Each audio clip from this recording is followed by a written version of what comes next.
ভূগোল ক্লাসরুমে তোমাদের আবারও স্বাগত জানাচ্ছি। উচ্চ মাধ্যমিক শিক্ষা সংসদের পক্ষ থেকে যে সকল টিউটোরিয়াল অনলাইন ক্লাসগুলো আপলোড করা হয়েছে, আশা করি তোমাদের নিজের নিজের সাবজেক্ট ওয়াইজ তোমরা সেগুলো দেখছো, পড়ছো এবং যতটা সম্ভব তার থেকে প্রফিট তোমরা ম্যাক্সিমাইজ করতে পারছো, মানে পড়াশোনা করে। তো যাই হোক, আজকে তো আমরা পড়বো ভূগোল নিয়ে। আবার ভূগোলের কোনখানটা পড়বো সেটা একটু বলি। আমাদের সেমিস্টার 4 এর যে সাব টপিক রয়েছে ফান্ডামেন্টালস অফ ফিজিক্যাল জিওগ্রাফি, যার সেকেন্ড ইউনিট রয়েছে জিওমর্ফিক প্রসেস। তার মধ্যে অলরেডি আমরা কিন্তু এক্সোজেনিক প্রসেস গুলো যেগুলো রয়েছে সেই তিনটে জিনিস পড়ে ফেলেছি। ফ্লুভিয়াল পড়েছি, এওলিয়ান পড়েছি, মেরিন ল্যান্ডফর্ম যেগুলো সেগুলো পড়েছি, মানে কোস্টাল ল্যান্ডফর্ম। এবারে যেটা আরেকটা জিনিস বাকি আছে সেটা হচ্ছে combined works of exogenic process and associate ল্যান্ডফর্মস।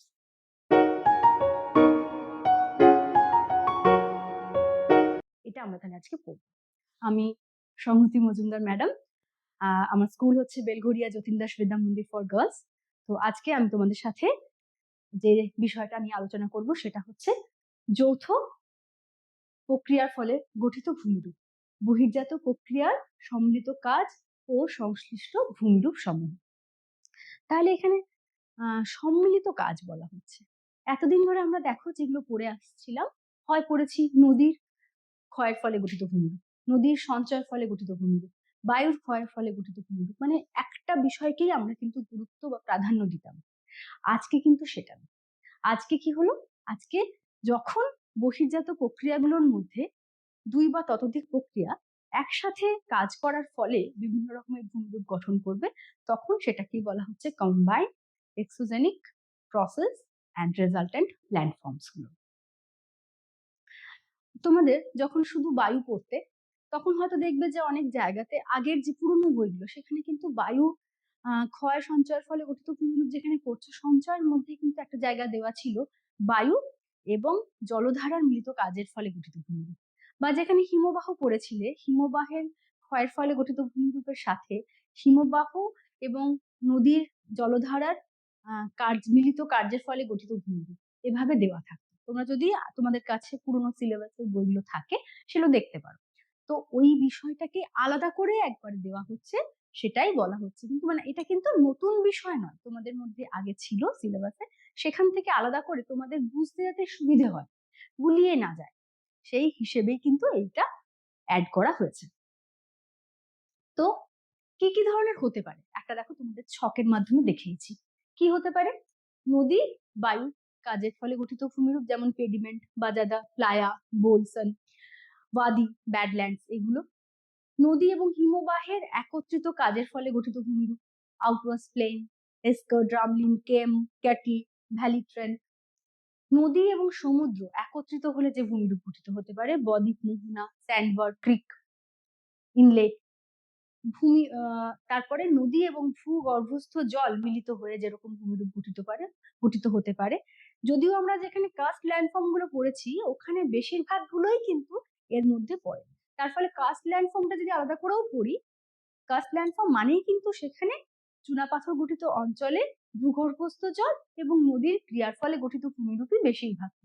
তাই জন্য তোমাদের এইখানে যে ভূমিরূপ গুলো পড়বো সেগুলো কাস্ট উপত্যকা, blind valley, dry valley, cave, এগুলো কিন্তু অলরেডি তোমরা পড়েছো।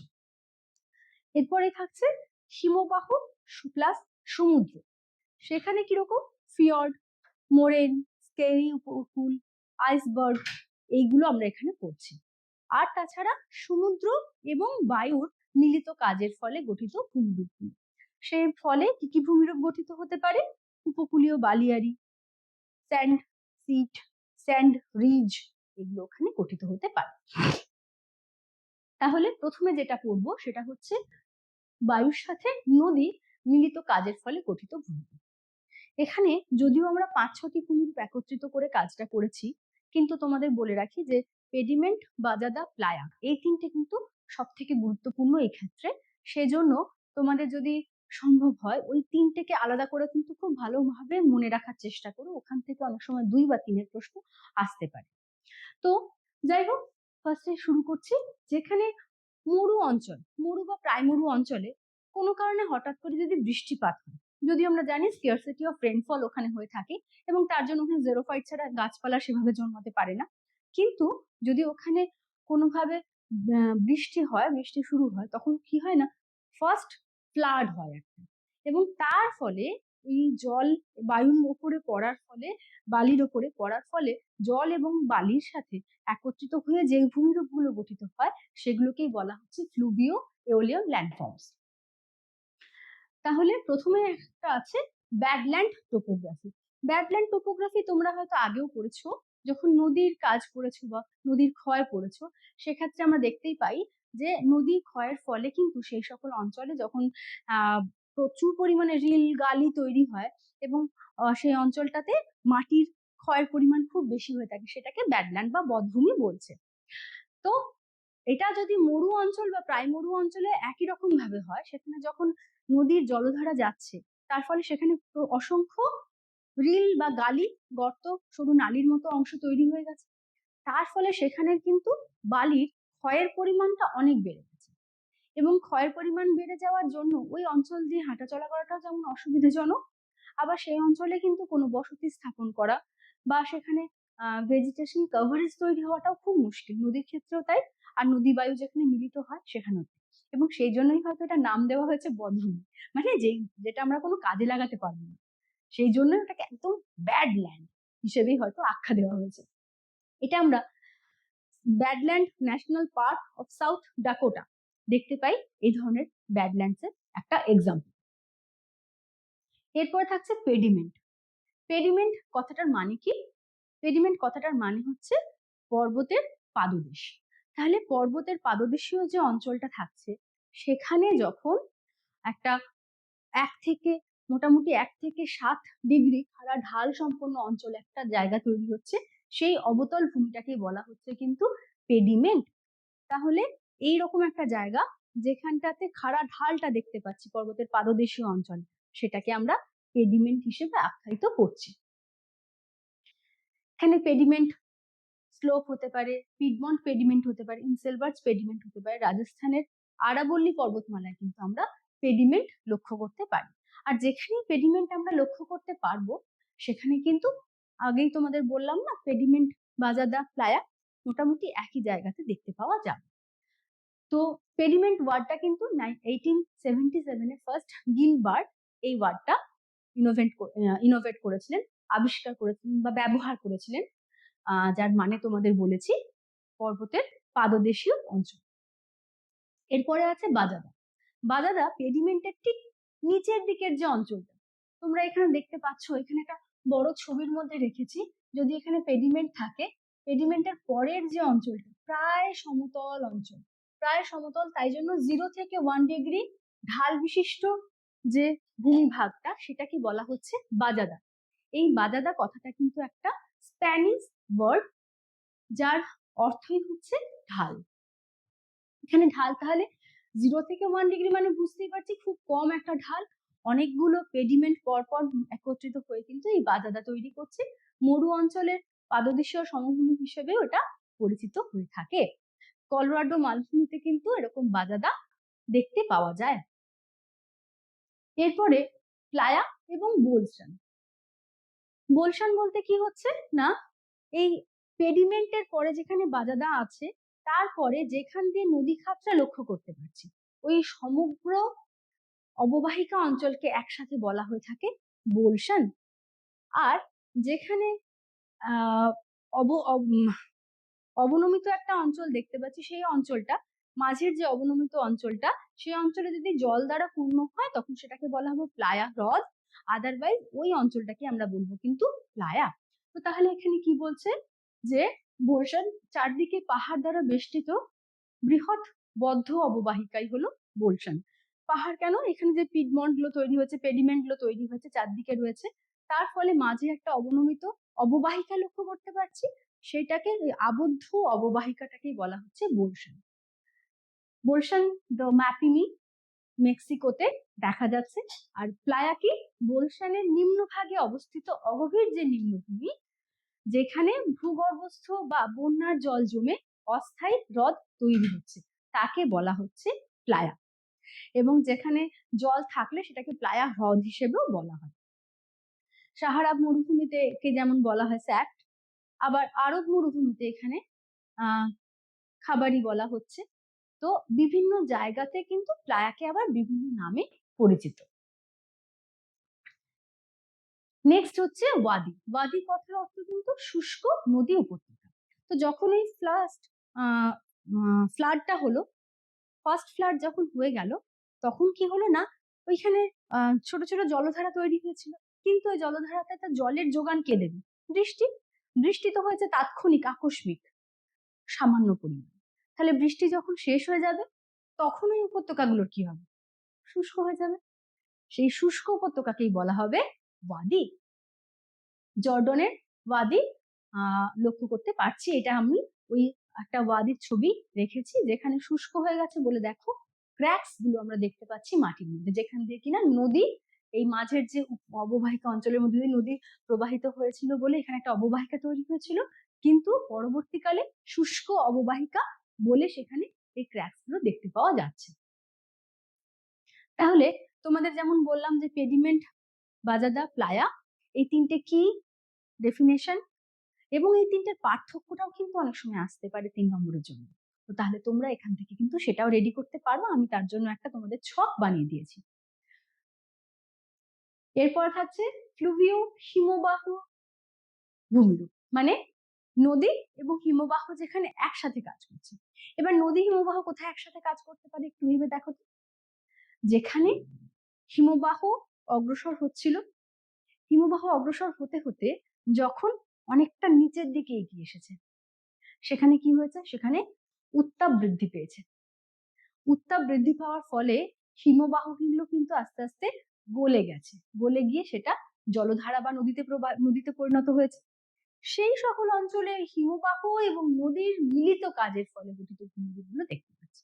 এবং এই সকল অঞ্চলে সঞ্চয়জাত যে ভূমিরূপগুলো দেখি, সেখানে আমরা কিন্তু দু ধরনের মানে খুব ডিস্টিংক্ট টু টাইপস আমরা দেখতে পাচ্ছি সঞ্চয়জাত পদার্থের আকৃতির মধ্যে, মানে আকৃতিগত পার্থক্য, যেটা খুব চোখে পড়ার মতো। কেন? কারণ হিমবাহের নিজের আয়তন অনেক বেশি এবং তার ক্ষয়কারী ক্ষমতার পরিমাণ অনেক বেশি, সে অনেক বৃহৎ প্রস্তরখণ্ড কিন্তু সরিয়ে নিয়ে আসতে পারছে। নদীর ক্ষেত্রে যেহেতু নদীর ক্ষেত্রে কিন্তু তার ওয়াটার যে ভলিউম, আলটিমেটলি ভলিউমটা যেটা, আয়তন যেটা, সেটা যদিও একই থাকলেও কিন্তু কি হয় না, ওর ক্ষয়কারী ক্ষমতা কিন্তু হিমবাহের থেকে কম। সেই জন্য তার ক্ষেত্রে কিন্তু অত বৃহৎ প্রস্তর না দেখতে পেয়ে ছোট ছোট পাথর বা নুড়ি বালি, মাটি তো দেখতে পাওয়া যাবে পরবর্তীকালে, কিন্তু পার্বত্য অঞ্চল কিন্তু তুলনামূলক উচ্চতা কম যুক্ত অঞ্চল, যেখানে আমরা এই একসাথে হিমবাহ এবং নদীর কার্যের ফলে গঠিত ভূমিরূপগুলো দেখতে পেতে পারি। ফার্স্টে বলছে আউটওয়াশ প্লেন।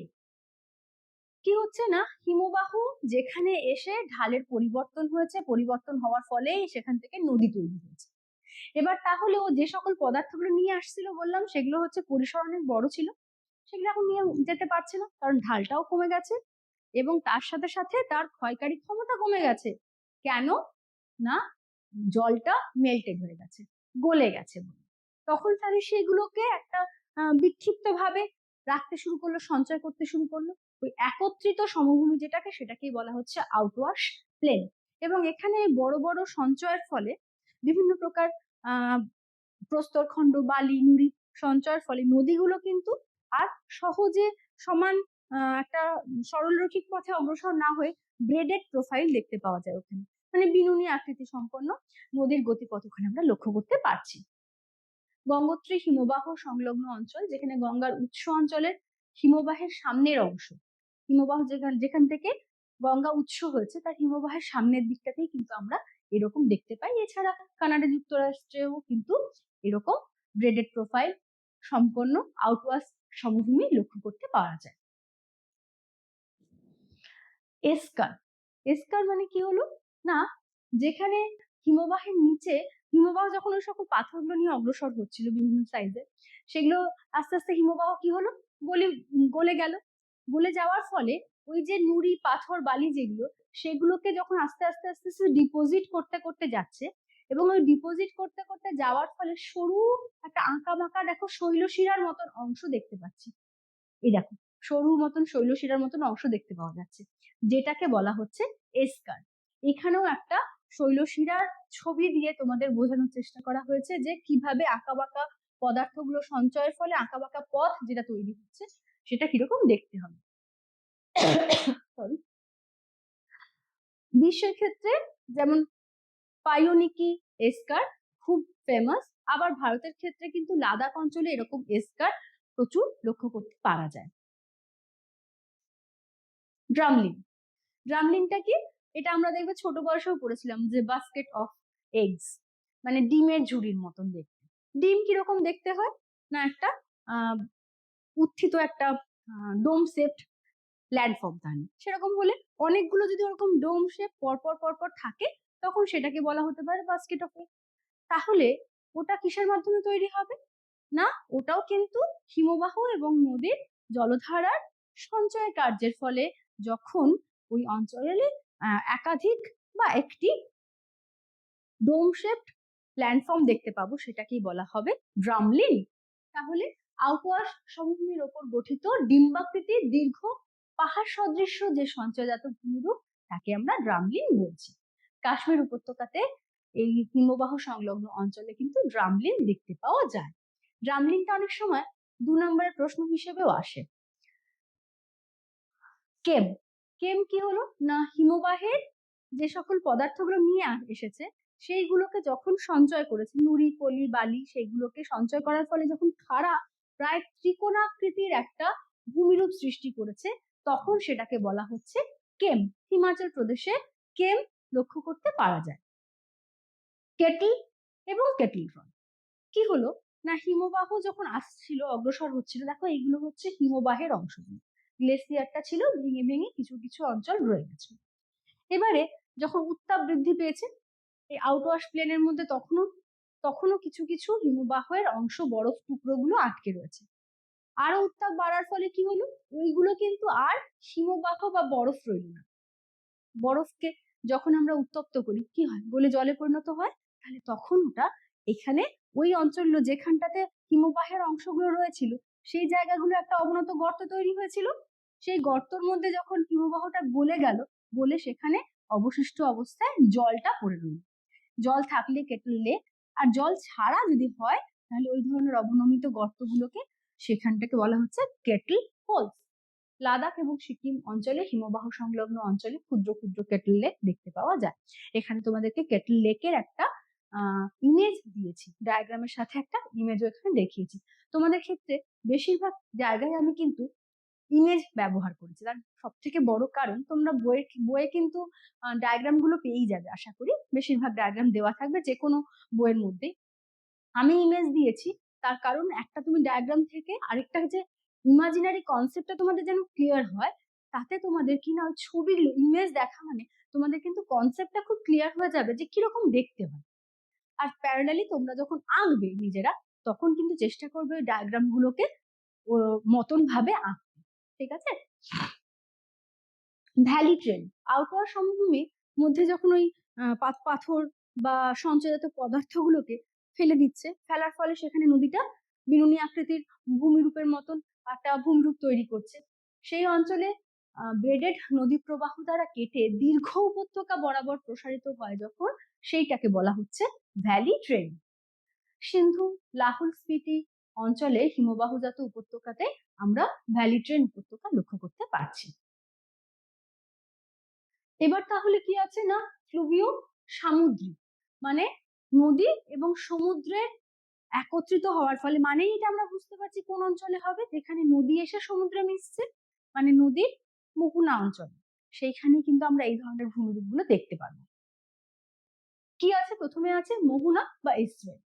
তাহলে নদী যেখানে এসে সমুদ্রে মিশছে সেখানে দীর্ঘ একটা ফানেল আকৃতি বিস্তৃত যে ভূমিরূপ সেটাকে বলা হয়ে থাকবে কি না এস্টুয়ারি বা মোহনা।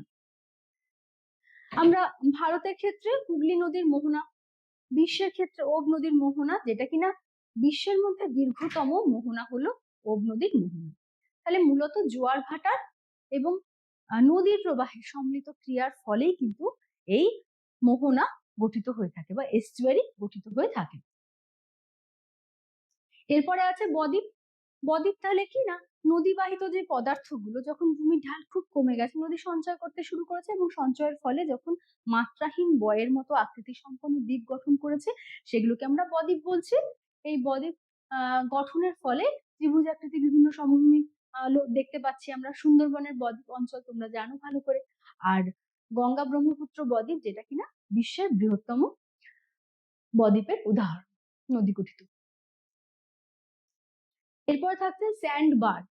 স্যান্ড বারটা দেখো তোমরা, সমুদ্রের মধ্যে ওই সঞ্চয়জাত পদার্থগুলো ফেলার ফলে এখান থেকে যখন দেখছে একটা ইমেজটা, দেখো বোঝা যাচ্ছে যে এখানে সঞ্চয়ের ফলে একটা বার মতো অঞ্চল, একটা সরু দীর্ঘ সংকীর্ণ একটা পথের মতো অঞ্চল দেখতে পাচ্ছি, যেটাকে বলা হচ্ছে স্যান্ড বার, যেটা অনিয়মিত একটা ভূমিরূপ গঠন করে। এটা দীঘা মন্দারমণি উপকূলেও দেখতে পাওয়া যেতে পারে। এরপরে আছে ক্রিক। মোহনা অঞ্চলে যখন পলি বালি সঞ্চয়ের ফলে একটা সংকীর্ণ গতিপথ তৈরি হচ্ছে, দেখবে তোমরা যদি সুন্দরবন অঞ্চলে যাও তাহলে কিন্তু এই ধরনের ক্রিক প্রচুর লক্ষ্য করা যায়।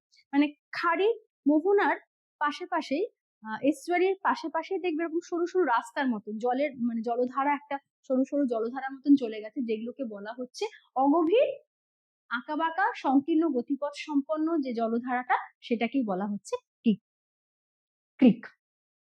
আমাজন বদ্বীপ অঞ্চলে ক্রিক দেখা যায়, ভারতের ক্ষেত্রে সুন্দরবন এলাকাতে দেখা যায়, বকখালিতেও দেখা যাচ্ছে।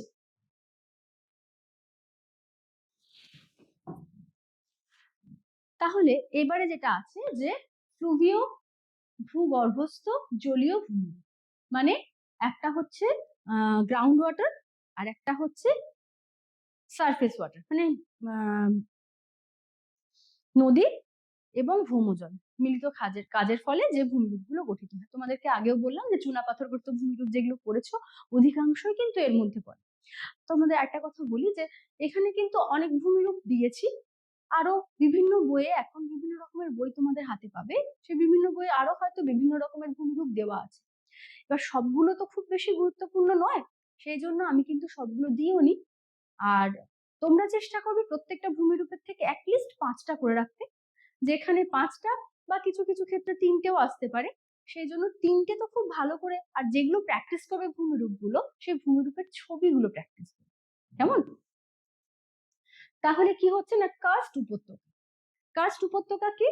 চূড়াপাথর গঠিত অঞ্চলে যখন নদী এবং ভৌমজলের দ্রবণের ফলে একটা দুর্গম এবং প্রচুর গভীর সংকীর্ণ যে উপত্যকা তৈরি হবে, সেটাকে তখন বলা হবে কি না, কার্স্ট উপত্যকা। যেমন ভারতের বোরা কেভে কিন্তু এই ধরনের উপত্যকা লক্ষ্য করতে পারা যায়। তোমাদের প্রত্যেকটার জন্যই কিন্তু আমি বৈশিষ্ট্য উদাহরণ আলাদা করে দিয়ে দিয়েছি, তোমরা তোমাদের মতন রেডি করে নিও। এরপরে ব্লাইন্ড ভ্যালি। ব্লাইন্ড ভ্যালিটা কিরকম না, কোনো একটা নদী প্রবাহিত হচ্ছিল, হতে হতে সেখানে কোনো ফাটল বা দারুণের মধ্যে দিয়ে নদীটা হয়তো ভেতরের দিকে প্রবেশ করে গেছে। প্রবেশ করে যাওয়ার পরে ওই গতিপথ, নদী যে গতিপথটা ছিল, সেই গতিপথে কিন্তু আর কিছু দেখতে পাওয়া যাচ্ছে না। মানে যেন ওই ভ্যালিটা ধরে যদি কেউ এগোনোর চেষ্টা করে, তাহলে কিছু দূর যাওয়ার পরে সে কিন্তু দেখবে যে ব্লাইন্ড হয়ে গেছে, ওখানে কোনো আর রাস্তা নেই, ওই ভ্যালিটা আর যাচ্ছে না। সেই জন্য এটাকে বলা হয়ে থাকে ব্লাইন্ড ভ্যালি। ভারতের সাধারণত যত রকমের চুনাপাথর জাত ভূমিরূপ গুলো দেখছো, বেশিরভাগ কিন্তু বোরা কেভে দেখা যায়। এছাড়া আমাদের মেঘালয়ে যেমন কিছু দেখা যায়। তো বোরা কেভটা খুবই একদম appropriate example for any landform. এরপরে হচ্ছে ড্রাই ভ্যালি। ড্রাই ভ্যালি কি হলো, তাহলে যখন ওই অঞ্চলের মধ্য দিয়ে একটা নদী একটা ভ্যালি অনুসরণ করে এগোচ্ছিল, ওখানে কোনো একটা ফাটল বা দারুণের মধ্যে দিয়ে প্রবেশ করে গেছে। এবারে নদীটার আগের যে গতিপথটা ছিল, যেখান থেকে নদীটা প্রবেশ করে গেল, তার উল্টো দিকের যে জায়গাটা, যেটাতে আগে কিন্তু প্রবাহিত হতো, কিন্তু এখন সেখানে কিন্তু অববাহিকা আছে, উপত্যকা রয়েছে, কিন্তু সেখানে কোনো জলপ্রবাহ জলধারা নেই, সেটাকেই তখন বলা হবে শুষ্ক উপত্যকা। বোরা কেভে দেখা যায়। এবারে যখন ভৌমজল এবং নদীর স্রোত ক্ষয়কার্যের ফলে সেই অঞ্চলে একটা সুড়ঙ্গের মতন পথ তৈরি করতে পারবে, তখন সেটাকেই বলা হবে কেভ। বোরাকে ভীমবেটকাতেও কিন্তু এরকম ভীমবেটকাতে তোমাদের একটু আগে যেমন বললাম, তোমরা যদি ত্রিপুরাতে যাও, ত্রিপুরাতেও এরকম দেখতে পাবে। এখানে কিন্তু তোমরা এইভাবে বেশ কিছু চুনাপাথরজাত ভূমিরূপ লক্ষ্য করতে পারবে। স্ট্যালাকটাইট, স্ট্যালাগমাইট, তোমরা এগুলো সবগুলোই পড়েছো চুনাপাথরের মধ্যে, তাও আরেকবার যেহেতু এখানে কম্বাইন্ড ল্যান্ডফর্ম আছে সেজন্য একটু একটু করে বলে নিচ্ছি। স্ট্যালাকটাইট মানে জানো টেরাস, টেরাস মানে ছাদ, ছাদ থেকে যখন চুনাপাথর যুক্ত মানে ক্যালসিয়াম কার্বনেট যুক্ত জল উপর থেকে পড়ছে, ছুচলো সেপ, আস্তে আস্তে জলটা বাষ্পীভূত হয়ে শুধুমাত্র ক্যালসিয়াম কার্বনেটটা শক্ত হয়ে রয়ে যাচ্ছে, তখন সেইটা বলা হচ্ছে স্ট্যালাকটাইট। আর মাটি থেকে মানে ওইটা যখন এসে পড়ছে মাটিতে, মাটিতে পড়ে মাটি থেকে যখন আস্তে আস্তে ড্রপ কালেক্টেড হয়ে হয়ে হয়ে হয়ে একটা মাটি থেকে উপরের দিকে যে স্তম্ভগুলো তৈরি হচ্ছে সেগুলোকে বলা হচ্ছে, যেহেতু মাটি থেকে স্ট্যালাগমাইট। তোমাদেরকে আগেও বোধহয় এটা যখন বলেছিলাম চুনাপাথর ভূমিরূপগুলো পড়িয়েছিলাম তখন বলেছিলাম যে মাইট মাথায় রাখবে ফ্রম মাটি, টাইট মাথায় রাখবে ফ্রম টেরাস। ঠিক আছে, তাহলে তোমাদের মনে রাখতে সুবিধা হবে। একই রকম এটা কিন্তু বোরা কেভে স্ট্যালাকটাইট স্ট্যালাগমাইট দুটোই দেখতে পাওয়া যায়। স্ট্যালাকটাইটের ক্ষেত্রে দেখো এগুলো একটু ছুচলো অংশযুক্ত হচ্ছে, স্ট্যালাগমাইট তুলনামূলক কিন্তু মোটা স্তম্ভযুক্ত হয়ে থাকে। এবং যখন স্ট্যালাকটাইট আর স্ট্যালাগমাইট একসাথে মিলে যাবে তখন তৈরি হয়ে থাকবে পিলার বা স্তম্ভ। আরেকটা কি আছে সেটা হলো যে সিঙ্কহোল বা ডোলাইন। যখন চুনাপাথরের দ্রবণ ক্রিয়ার ফলে ভূমির ওপরের কোনো একটা অংশ গোলাকার বা ফানেল আকৃতির গর্ত সৃষ্টি হবে, তখন সেই গর্ত অঞ্চলটাকে বলতে পারি, তোমরা পড়েছো ডোলাইন, পোলজি এগুলো সব পড়েইছো, তো ওই অবনমিত গর্তটাকে বলা হচ্ছে ডোলাইন বা সিঙ্কহোল। ভারতের মেঘালয় কাস্ট অঞ্চলে কিন্তু এগুলো দেখা যায়। এবার তাহলে কি আছে না, হিমবাহ আর সমুদ্রের মিলিত কাজের ফলে গঠিত ভূমি। তাহলে এমন যে সকল অঞ্চলে হিমবাহ লক্ষ্য করতে পারছি এবং তার পার্শ্ববর্তী অঞ্চলে কিন্তু সমুদ্র রয়েছে, সেই সকল অঞ্চলে আমরা দেখতে পাবো হিমবাহ এবং সামুদ্রিক অঞ্চলের মিলিত কাজের ফলে গঠিত ভূমি। যেমন ধরো একদম আইদার নর্দার্ন হেমিস্ফিয়ার বা সাউদার্ন হেমিস্ফিয়ার দিকে, নর্দার্ন হেমিস্ফিয়ার নরওয়ের কাছাকাছি আমরা এগুলো দেখতে পেতেই পারি। তো কিরকম, ফার্স্টে হচ্ছে ফিয়র্ড। ফিয়র্ড একটু আগেও তোমাদের বলেছি যে হিমবাহ যখন একটা ইউ শেপড ভ্যালি, হিমবাহ যখন অগ্রসর হয়, নদী যেমন আমি জানি আই এবং ভি আকৃতির ভূমিরূপ গঠন করে, হিমবাহের তো প্রস্থ একটু বড়, ও যখন অগ্রসর হয় ও কিন্তু অনেকটা চওড়া অঞ্চল দিয়ে অগ্রসর হয়, তাই জন্য সেখানে ইউ শেপড ভ্যালি তৈরি হয়। এই ইউ শেপড ভ্যালি পরবর্তীকালে যদি সমুদ্রের জল দ্বারা নিমজ্জিত হয়ে যায়, জলে নিমজ্জিত হয়, তখন সেটাকেই বলা হচ্ছে ফিয়র্ড। নরওয়েতে লক্ষ্য করছি, নিউজিল্যান্ডে লক্ষ্য করতে পারছি, ভারতে কিন্তু সেরকম ফিয়র্ডের নিদর্শন পাওয়া যায় না। এরপরে হচ্ছে মোরেন উপকূল। মোরেন উপকূলটা কি না, সমুদ্র তটে হিমবাহের সঞ্চয়ের ফলে, মানে সঞ্চয় কাজ মানে কি, নুড়ি বালি পাথরি সঞ্চয় করছে, তার ফলে দুর্গম এবং অনিয়মিত একটা উপকূল তৈরি হচ্ছে, সেটাকে বলা হচ্ছে যে মোরেন উপকূল। তাহলে ছোট ছোট কণা দ্বারা গঠিত যেটা সেটা হচ্ছে মোরেন, আর স্কেরি উপকূল যেটা সেখানে হচ্ছে শিলাখণ্ড ছোট ছোট দ্বীপ লক্ষ্য করতে পারছি, সেটাকে বলা হচ্ছে স্কেরি উপকূল। মানে এগুলো দুটোই সঞ্চয় হচ্ছে, ওখানে সঞ্চয়জাত পদার্থের আকৃতিটা ছোট, এখানে আকৃতিটা বড়, বা আকৃতি যেগুলো ছোট ছোট শিলাখণ্ড সেগুলো একত্রিত হয়ে দ্বীপ, ছোট ছোট দ্বীপের মতন গঠন করতে পারে, সেই একত্রিত দ্বীপটাকেই তখন বলা হচ্ছে কিন্তু স্কেরি কোস্ট। বাল্টিক সাগরে মোরেন দেখা যাচ্ছে, আবার ফিনল্যান্ডে সুইডেনে এখানে কিন্তু স্কেরি উপকূল লক্ষ্য করতে পারা যায়। ক্রিয়া উপকূল, ক্রিয়া তোমাদের বলেছিলাম যে নদীর উপত্যকা যদি নিমজ্জিত হয়ে যায়, নিমজ্জিত হলে সেই সকল জায়গাতে কিন্তু রিয়া উপত্যকা দেখতে পেয়েছিলাম। এখানে কি বলছে তাহলে, হিমবাহ প্রবাহিত নদী উপত্যকা সমুদ্র জলে নিমজ্জিত হলে যে উপকূল তৈরি হয়, তাহলে সেটাই বলা হচ্ছে, যেহেতু ওটা হিমবাহ গলিত হয়ে নদী তৈরি হয়েছে, সেই হিমবাহ গলিত নদীর মধ্যে যদি সমুদ্রের জল নিমজ্জিত হয়ে যায়, সমুদ্র জলের মধ্যে যদি ওই উপত্যকা নিমজ্জিত হয়, তখন সেটাকে রিয়া উপত্যকা বলছি বা রিয়া উপকূল। ভারতের কেরালার উপকূলে কিন্তু আংশিক রিয়া প্রকৃতির উপকূল লক্ষ্য করতে পারছি। এরপরে হচ্ছে গ্লেসিয়াল উপসাগর। হিমবাহের ক্ষয়প্রাপ্ত উপত্যকার সমুদ্র জলে, হিমবাহের উপত্যকা যেটা ক্ষয়প্রাপ্ত হওয়ার ফলে সেটা যদি সমুদ্র জলে নিমজ্জিত হয়, তখন যে প্রশস্ত বে গঠিত হয়, উপসাগর গঠিত হয়, সেইটাকে তখন বলা হচ্ছে গ্লেসিয়াল উপসাগর। যেমন আলাস্কার গ্লেসিয়াল বে যেটা যুক্তরাষ্ট্রে রয়েছে, সেটা হচ্ছে গ্লেসিয়াল উপসাগরের উদাহরণ। আইসবার্গ কি হলো না, যখন হিমবাহের কিছুটা অংশ মানে বরফ খণ্ড, বৃহৎ আকৃতির বরফ খণ্ড, সেটা হিমবাহ থেকে ভেঙে গিয়ে সমুদ্রের জলে ভেসে ভেসে অগ্রসর হয়, তখন সেটাকে বলা হচ্ছে আইসবার্গ। এবং এটার ক্ষেত্রে তোমরা জানো যে এর উপরে যে অংশ থাকে তার থেকে কিন্তু নিচের অংশের পরিমাণ অনেক বেশি হয়ে থাকে। গ্রিনল্যান্ড, আন্টার্কটিকাতে এইসব এরকম আইসবার্গ প্রায়শই দেখা যায়, এবং তোমরা শুনেছো বা জেনেছো যে টাইটানিক জাহাজ এরকমই একটা আইসবার্গের সাথে ধাক্কা খেয়ে কিন্তু তার যে অ্যাক্সিডেন্টটা সেটা হয়েছিল। আর তাহলে আরেকটা রেখেছি, সেটা সামুদ্রিক এবং এওলিয়ান ভূমি, মানে সমুদ্র তীরবর্তী অঞ্চলে যে সকল অঞ্চলে যখন খুব দ্রুত বেগে বাতাস প্রবাহিত হয়, সেখানে যে ভূমিরূপগুলো গঠিত হবে সেগুলো হচ্ছে এরকম ধরনের। প্রথমত স্যান্ড ডিউন, কোস্টাল ডিউন, যেটা কোস্টাল ডিউন মানে আমরা আগেই জেনেছি যে ছোট ছোট ঢিপির মতন যে অংশগুলো তৈরি হয়, ছোট ছোট টিলার মতন গঠিত অংশ, সেগুলোকে বলা হচ্ছে কোস্টাল ডিউন। দীঘা, পুরী এই সকল অঞ্চলে খুব দেখতে পাওয়া যায় এই উপকূলীয় বালিয়াড়ি। স্যান্ড সিট আর স্যান্ড রিজ। স্যান্ড সিট মানে কি না, এই যে বালিটা এসে একটা আস্তরণ তৈরি করছে, সেটা যখন একটা পাতলা চাদরের মতন আস্তরণ তৈরি করবে তখন সেটাকে বলা হবে স্যান্ড সিট। আর যখন সেটা ছোট ছোট পাথরের ছোট ছোট রিজ মতো, শৈলশিরার মতন, মানে ঢেউ খেলানো একটু হবে, তখন সাকসেসিভ দেখো অনেকগুলো রিজ রিজ রিজ আছে, তখন ওই রকম যে ভূমিরূপটাকে সেটাকে বলা হবে স্যান্ড রিজ। এরপরে আছে ফোর ডিউন আর ব্যাক ডিউন। ফোর ডিউন কি না, যখন এই বালিয়াড়িটা সমুদ্র তটের দিকে যে অংশটা এগিয়ে থাকছে সেটাকে ফোর ডিউন, আর পেছনের দিকে যে অংশ থেকে যাচ্ছে সেটাকে ব্যাক ডিউন।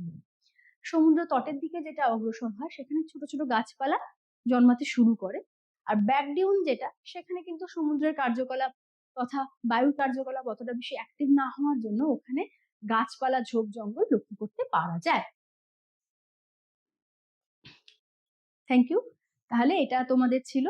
আশা করব তোমরা এই যে চ্যাপ্টারটা জিওমেট্রিক প্রসেস গুলো যেগুলো আছে সেগুলো খুব ভালো করে পড়বে। অল দ্য বেস্ট, সামনে পরীক্ষা। Thank you.